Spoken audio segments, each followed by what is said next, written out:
পোষ মানা পশু পাখি প্রকৃতি সম্পর্কে মানুষের অভিজ্ঞতা। আমাদের পরিবেশ চতুর্থ শ্রেণী কি বলছে দেখুন। রুমা, সহেলি ও আফসানারা খরগোশ পুষেছে। রোজ তাদের কচি ঘাস এনে খাওয়ায় যত্ন করে। হ্যাঁ, অরুণের একটা ছোট কুকুর আছে। স্কুলে এসে সেসব নিয়ে ওদের গল্প হচ্ছিল।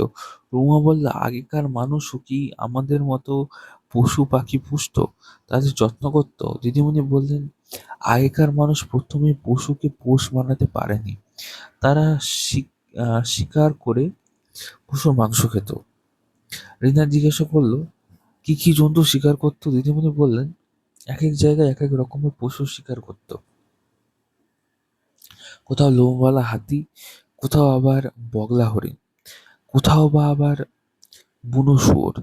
অরুণ জিজ্ঞাসা করলো, তাহলে জন্তুকে পোষ মানালো কেন? মানুষ বুঝতে পেরেছিল পশুকে পোষ মানালে অনেক সুবিধা, সারা বছর ধরে মাংস, দুধ আর চামড়া পাওয়া যাবে। তবে কুকুরকে এসবের জন্য পোষ মানানো হয়নি, হয়েছিল আত্মরক্ষার প্রয়োজনে। এবার তোমরা বিভিন্ন পশু কি কি কাজে লাগে তা লেখো। আফসানা বলল, মানুষ পাখিকে কেন পোষ মানালো? হাঁস মুরগির মতো পাখিদের পোষ মানিয়েছিল, সারা বছর ধরে ডিম ও মাংস পাওয়ার জন্য।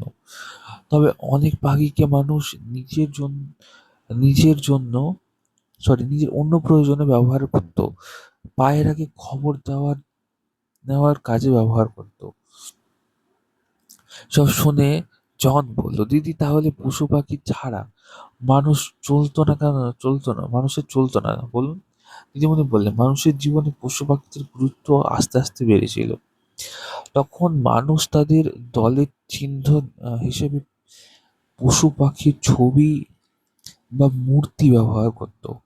কোথাও সিংহ, বাঘ, ভালুক, ষাঁড়, হরিণ, আবার কোথাও নেকড়ে, বাজ পাখি বা শকুন। তারপরে কি বলছে দেখুন, পশু পাখিদের নিয়ে মানুষ অনেক কিছু করেছে, কিন্তু গল্প কি লেখেনি? যেমন বললেন, হ্যাঁ, কত গল্পই না লিখেছে। নানা লোককথা, উপকথায় এরকম নানা পশু পাখির কথা বলা হয়েছে। যন্ত্রের নানা কাজ কি বলছে দেখুন, এসো নিচের ছবিগুলি দেখো। হ্যাঁ, ওই ছবিগুলির মধ্যে কোনগুলো তোমাদের বাড়িতে রোজ ব্যবহার করা হয় তা লেখো। কি বলছে দেখুন, এটা টিউবওয়েল, তালা চাবি, ঘড়ি, সাঁড়াশি, স্টোভ, হাতুড়ি, কোদাল, ছুঁচ, ব্লেড, ছুরি।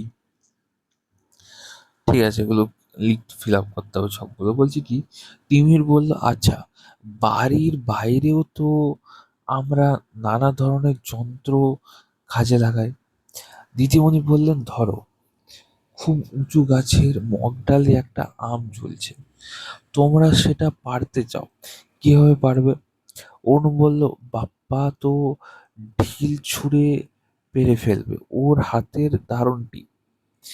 দিদিমণি বাপ্পাকে ডাকলেন, বললেন, হ্যাঁ, হাতে টিপ থাকা ভালো, কিন্তু ঢিল ছুঁড়ে ফল পাড়া ঠিক নয়। ফ- ফসকে গিয়ে ঢিল কারো মাথায় পড়তে পারে, কেউ জখম হতে পারে। রানী বলল, সব থেকে ভালো, হ্যাঁ, আকশি বা লগি দিয়ে পেরে নেওয়া। দিদিমণি বললেন, আমাদের সজি আমাদের যদি জিরাফের মতো লম্বা গলা থাকতো, তাহলে আর লগি, আকশি, ঢিল কিছুই লাগতো না। ঠিক আছে। সুভাষ বলল, বানরের মতো লাফ দিতে পারলে, দিয়ে গাছে চড়তে পারলেও মিটে যেত। গাছে গাছে ঘুরে, হ্যাঁ, মগ ডালে ফল খেয়ে বেড়াতাম। দিদিমণি বললেন, এই যে দেখো, মানুষের জিরাফের মতো লম্বা গলা নেই, আবার বানরের মতো লাফাতে পারে না মানুষ, অথচ গাছের মগ ডালের ফল পেড়ে নিতে পারে। হ্যাঁ, সালাম বলল, মানুষের যে বুদ্ধি আছে দিদি, বানর জিরাফের থেকে মানুষের বুদ্ধি, হ্যাঁ, যে অনেক বেশি। দিদিমণি বললেন, হ্যাঁ, ঠিক তাই। বুদ্ধি খাটিয়ে মানুষ কঠিন কাজ সহজে করে নেয়। নানা রকম যন্ত্রপাতি তৈরি করতে পারে। সেই যন্ত্রপাতিকে ইংরেজিতে বলে টুলস। হ্যাঁ, কি বলে? টুল। সেই সব টুল দিয়ে অনেক কাজ সহজেই করে ফেলতে পারে মানুষ। যেমন লুগি বা আকশি একটা টুল। হ্যাঁ, তা দিয়ে গাছে, হ্যাঁ, গাছে না উঠেই সহজে ফল পেড়ে নেওয়া যায়। তারপরে কি বলছে, রাবেয়া বলল, এমন তো অনেক টুল আসে দিদি, রোজ আমরা এমন অনেক কাজ করি টুল দিয়ে, তাই তো? সে তো অবশ্যই। এই আঁকছি জিনিসটা কি যদি আপনারা জানতে চান, আপনাদেরকে দেখানোর একবার যদি চেষ্টা করি, হয়তো হবে না। আই থিঙ্ক এখানে জেমিনি কাজ করবে, হ্যাঁ কাজ করছে। লেটস সি, এবার ট্রাই করি যেখানে কি দেখা যাচ্ছে ইমেজে। ওকে, আঁকছি visual, আঁকছি image.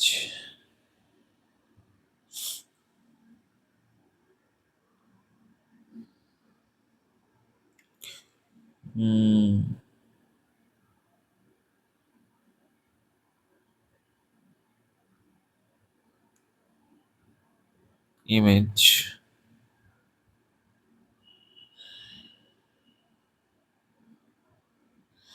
of this word.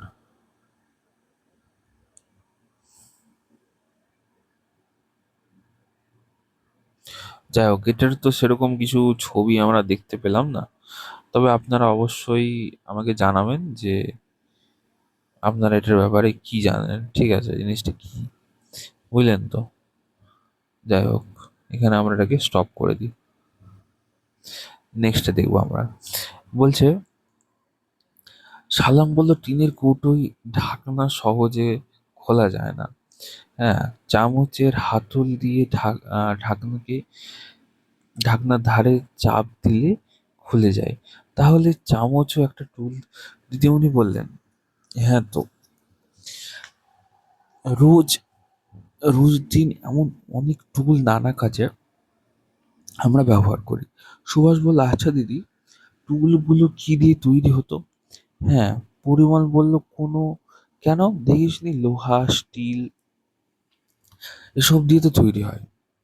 Rabeya বলল, তবে কাঠ দিয়ে বানানো হয়, হ্যাঁ, অনেক কিছু, যেমন আকশির কথাই ধর না। হ্যাঁ, দিদিমণি বললেন, এক সময় এসব দিয়ে যে মানুষ টুল বানাতো তা নয়। খুব পুরোনো দিনে পাথর দিয়ে টুল বানাতো মানুষ, কারণ তখন আর কেবল পাথরের ব্যবহারই জানতো। তাছাড়া পশুর হাড় দিয়ে কিছু টুল বানাতো, যেমন ধরো ছুঁচ। হ্যাঁ, তোমরা তো স্টিলের ছুঁচ দেখো। মানুষ অনেক দিন আগে পশুর হাড় দিয়ে ছুঁচ বানাতো, ঠিক আছে? অরুণ বলল, হাতিয়ারও কি পাথর দিয়ে বানাতো দিদি? দিদিমণি বলতো, হ্যাঁ, এই যেখানে বিভিন্ন হাতিয়ারের ছবি দেওয়া রয়েছে। প্রথমে ভোঁতা বড় পাথর ছিল মানুষের হাতিয়ার। তারপর নানা ভাবে পাথরকে, হ্যাঁ, হালকা ছুচলো ও ধারালো করে নিত তারা। সেই পাথরই ছিল মানুষের প্রথম হাতিয়ার। তার অনেক পরে ধাতুর ব্যবহার শেখে মানুষ। ধাতু মানে তামা, ব্রোঞ্জ, লোহা এইসব, ঠিক আছে? ফুলমণি বলল, হাতিয়ার কি টুল দিদি? দিদিমণি বললেন, না, টুল হলো, হ্যাঁ, ছোটখাটো যন্ত্রপাতি, আর হাতিয়ার হলো অস্ত্রশস্ত্র, ঠিক আছে? হাতিয়ার দিয়ে পশুদের থেকে নিজেকে বাঁচাতো মানুষ। সুভাষ বলল, আমরাও তো তাহলে নানা রকম টুল ব্যবহার করি দিদি।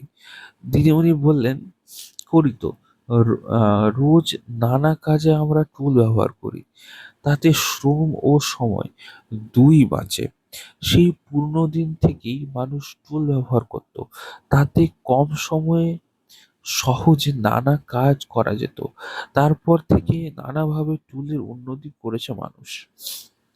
এবার আমাদের, হ্যাঁ, প্রাত্যহিক জীবনে যে সকল টুল ব্যবহার করি, হ্যাঁ, তার কি কি দিয়ে বানানো হয় এসো তা লেখার চেষ্টা করি। যাই হোক, নেক্সট কি বলছি,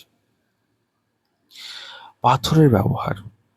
তো যাই হোক, আজকে আমরা 235 অব্দি দেখলাম। নেক্সট ভিডিওতে আমরা পাথরের ব্যবহার থেকে স্টার্ট করবো, অর্থাৎ 236 নম্বর পেজ থেকে আমরা স্টার্ট করবো। ভিডিওটা ভালো লাগলে অবশ্যই লাইক করবেন, চ্যানেলটা সাবস্ক্রাইব করবেন। অনেকগুলো কন্টেন্ট অলরেডি চ্যানেলে দেওয়া রয়েছে, আপনারা গিয়ে এক্সপ্লোর করতে পারেন। অনেকগুলো ডেমো, বইয়ের discussion, plus latest job related বা বিভিন্ন স্কিম রিলেটেড ভিডিও এই চ্যানেলটিতে আপলোড করা হয়। অথেন্টিক নিউজগুলো আপনারা অবশ্যই ফলো করতে পারেন। সকলকে অসংখ্য ধন্যবাদ।